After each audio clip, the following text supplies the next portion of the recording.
l'avantage de ce site, c'est que c'est un site archéologique qui est didactique, pédagogique et ludique. Donc c'est vraiment un voyage en 3 grandes étapes. Donc la salle de spectacle, le Cénovision, une fiction validée par un comité scientifique avec des personnages qui ont réellement vécu, Ozone, Paulin de Pela, qui permettent de mieux comprendre ce qu'était une villa gallo-romaine au IVe siècle.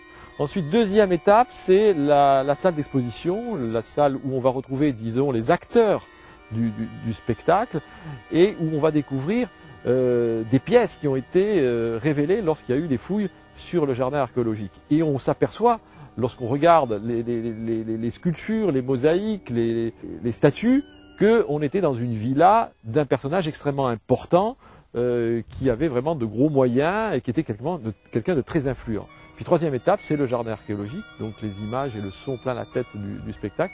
On découvre la partie thermale qui était les thermes les plus importantes de la Gaule au IVe siècle. Donc c'est tout à fait un site archéologique tout à fait innovant que l'on a sur la commune de Castelculier et en Lot-et-Garonne. Donc je veux dire que c'est évident que ce site a un retentissement au-delà de la commune de Castelculier sur l'offre touristique du département du Lot-et-Garonne et je dirais même de l'Aquitaine.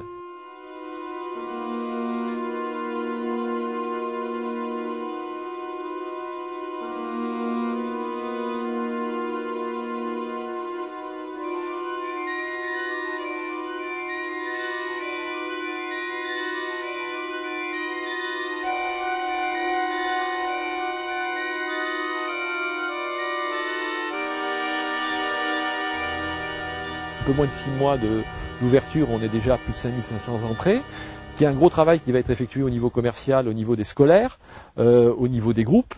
Et d'ailleurs l'éducation nationale également s'est déplacée ces derniers temps pour visiter le site. Et donc il y a énormément d'ateliers pédagogiques qui vont être mis en place l'année prochaine sur le site de Villa Scopia. Donc oui, c'était un pari, mais un pari comme tous les paris qui peuvent paraître un peu fous.